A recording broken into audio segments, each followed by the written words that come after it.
Hello student, welcome to AKS concept. आज हम लोग इस वीडियो में डिस्कस करेंगे क्लास 9th का चैप्टर नंबर 1 जो है परिमेय और अपरिमेय संख्याएं। ठीक है, तो इस वीडियो में हम लोग पढ़ेंगे कि परिमेय और अपरिमेय संख्याएं क्या होती हैं और उसको कैसे पहचाना जा सकता है। ओके, तो चलिए सबसे पहले देखते हैं कि परिमेय संख्या किसे कहते हैं। तो परिमेय संख्या को इंग्लिश में रैशनल नंबर कहते हैं। ओके, तो रैशनल नंबर क्या होता है कि जिन संख्याओं को p बाई क्यू के रूप में लिखा जा सकता हो। ठीक है, जिन संख्याओं को p बाई क्यू के रूप में लिखा जा सकता हो तथा p और q पूर्णांक हो और q is not equal to 0 हो, मतलब q 0 नहीं हो, वो संख्याएं हमारी परिमेय संख्या कहलाती हैं। ओके, तो क्या परिमेय संख्या का डेफिनेशन क्या है कि जिन संख्याओं को हम p बाई क्यू के रूप में लिख सकते हैं, मतलब कि अंश बटे हर के रूप में लिख सकते हैं। सीधी सीधी बात है कि अंश बटे हर के रूप में लिख सकते हैं, वो संख्याएं हमारी परिमेय संख्याएं होती हैं। ओके, लेकिन एक कंडीशन है कि q जो है, ये जो q है वो हमारा 0 नहीं होना चाहिए। ओके, किसी भी कंडीशन में q हमारा 0 नहीं होना चाहिए। तो चलिए इसको एग्जाम्पल के तौर पे समझते हैं। एग्जाम्पल लेते हैं, जैसे मान लीजिए 1/2, ये भी हमारा p बाई क्यू के रूप में है, मतलब अंश बटे हर के रूप में है। ओके, और जैसे 3/2,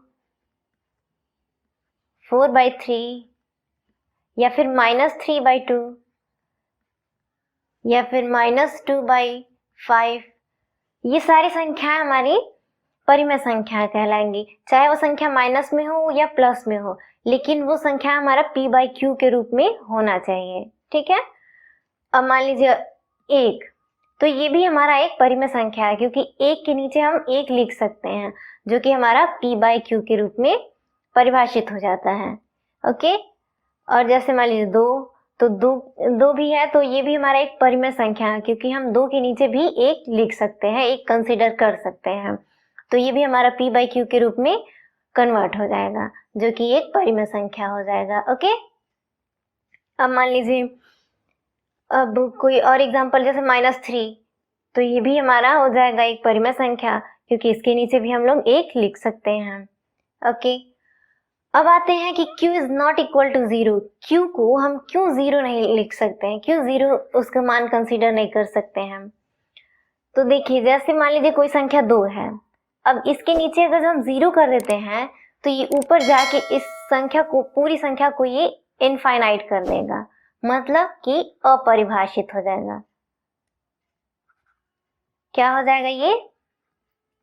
अपरिभाषित।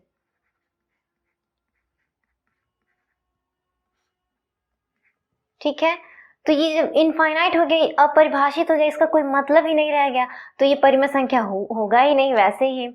तो यही रीजन है कि किसी भी संख्या का जो हर अंश बटे हर होता है, मतलब हर होता है, किसी भी संख्या का जो हमारा हर होता है वो कभी भी 0 नहीं होता है। ठीक है, इसीलिए यहाँ एक कंडीशन पहले ही कह दिया गया है कि q is not equal to 0, मतलब q कभी भी 0 नहीं हो सकता है परिमेय संख्या की कंडीशन में। ओके, तो चलिए, आई होप आप लोग परिमेय संख्या समझ गए हों कि परिमेय संख्या किसको कहते हैं। अब आइए देखते हैं कि अपरिमेय संख्या क्या होती है, अपरिमेय संख्या किसको कहते हैं। अपरिमेय संख्या हमारा है जिसको इंग्लिश में इर्रेशनल नंबर कहते हैं। अपरिमेय संख्या वे संख्या होती हैं, देखिए वैसी सभी संख्याएं जिसको p बाई क्यू के रूप में प्रकट नहीं किया जा सकता है, मतलब p बाई क्यू के रूप में नहीं लिखा जा सकता हो जिस भी संख्या को, वो संख्या हमारा अपरिमेय संख्या कहलाएगी।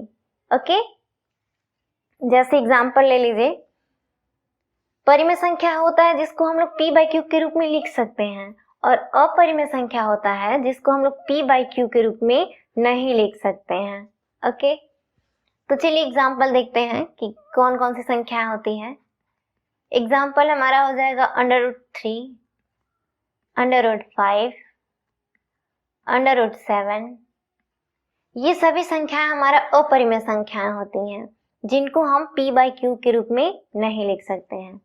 अभी आगे हम बताएंगे कि इसको p/q के रूप में क्यों नहीं लिख सकते हैं और ये अपरिमेय संख्या क्यों कहलाता है। ठीक है। और जैसे मान लीजिए पाई भी, हमारा जो पाई होता है ये भी हमारा अपरिमेय संख्या होता है, लेकिन पाई का जो मान होता है 22/7 ये हमारा एक परिमेय संख्या है। अभी आगे इसको डिस्कस करते हैं कि क्यों ऐसा है। तो चलिए ये संख्याएं हो गई। ठीक है। अब देखते हैं, अभी जैसे मान लीजिए जैसे कोई संख्या दिया गया हो कि √3/√5, तो क्या ये हमारा अपरिमेय संख्या है? हाँ, ये हमारा अपरिमेय संख्या है, इसको भी हम लोग अपरिमेय संख्या कहेंगे। और जैसे मान लीजिए 2√2/√2, तो इसको हम लोग कैसे पहचानेंगे कि ये अपरिमेय संख्या की अपरिमेय संख्या है? देखिए ऐसा जब दिया गया रहता तो कभी कभी ऐसा होता है कि कटने वाली भी संख्या होती है। जैसे मान लीजिए यहाँ पे √2 और √2 कैंसिल हो जाएगा तो हमारा बचेगा क्या? 2। तो 2 हमारा एक परिमेय संख्या है क्योंकि इसके नीचे हम लोग 1 लिख सकते हैं जो कि p/q के रूप में हो गया है, इसलिए ये हमारा एक परिमेय संख्या है। ओके। तो कभी कभी ऐसे ध्यान देना चाहिए कि यहाँ कभी कभी कोई कटने वाली संख्याएं भी है, तो उसको देख के हम लोग डिसाइड करते हैं कि कौन सी संख्या परिमेय है और कौन सी संख्या अपरिमेय संख्या है। ओके। अब चलिए देखते हैं कि क्या ये अंडर, जैसे और एग्जांपल पहले देखते हैं। जैसे मान लीजिए कोई संख्या पॉइंट में हो, जैसे 0.10 110 1110, ऐसे करके ये संख्याएं और भी आगे चली गई हो, इनफाइनाइट तक जाती हो ये संख्या। तो ये हमारे संख्या, ये भी हमारा एक अपरिमेय संख्या है। अपरिमेय संख्या क्यों है? क्योंकि दशमलव के बाद कोई भी संख्या हो, दशमलव वाली, दशमलव के बाद कोई भी संख्या अगर जो रिपीटेड ना हो, मतलब नॉन रिपीटेड हो, कोई भी संख्या रिपीटेड ना हुई हो और वो इनफाइनाइट तक गया हो, वो संख्या इनफाइनाइट तक गया हो, ऐसे आगे भी और संख्या आती जाए, तो वो संख्या हमारा अपरिमेय संख्या होती है। और जैसे मान लीजिए कि और एग्जांपल जैसे 0.0 ना लिख के और भी कुछ लिख सकते हैं ना, जैसे 3.3333, ऐसे है ये संख्या है हम, तो इसको हम लोग परिमेय संख्या कहेंगे। क्यों? क्योंकि ये जो 3 है, दशमलव के बाद जो संख्या है वो रिपीटेड हो रही है, 3 यहाँ भी, 3 यहाँ भी, 3 यहाँ भी, 3 यहाँ, ऐसे आगे 3 और होता जाएगा, तो ये संख्याएं रिपीटेड हैं, तो इसका मतलब है कि ये एक परिमेय संख्या हो गई। तो सिंपल सी बात है, जो भी संख्या रिपीट ना हो और अनंत तक जाए, मतलब जो भी संख्याएं रिपीटेड ना हो, जैसे ये हो गया हमारा, और वो संख्या अनंत तक जाए तो वो हमारा अपरिमेय संख्या होता है। और जो संख्या रिपीटेड हो, जैसे यहाँ पे है 3 और ये अनंत तक जाए, तो ये हमारा परिमेय संख्या होगा। मतलब जो संख्या रिपीटेड हो और अनंत तक जाए वो हमारा परिमेय संख्या होगा। ओके। तो यही बात हो गया कि ये अंडर रूट का अगर जो हम लोग वर्गमूल निकालेंगे, मान लीजिए √3 का वर्गमूल या फिर √2 का, किसी भी संख्या का, मान लीजिए √2 का ही वर्गमूल निकालते हैं, तो इसका वर्गमूल होता है, ये भी पॉइंट में आएगा लेकिन संख्याएं रिपीटेड नहीं होंगी, 1.4 14213, ऐसे करके ये और भी संख्या इनफाइनाइट तक आती जाएंगी। इसका वर्गमूल अगर हम लोग √2 का निकालेंगे, यही रीजन है कि हमारा ये संख्या है, ये √2 अपरिमेय संख्या होती है, क्योंकि दशमलव के बाद कोई भी संख्या जब रिपीटेड नहीं होती है तो वो हमारा अपरिमेय संख्या कहलाती है। ओके। अब जैसे मान लीजिए कि अगर √4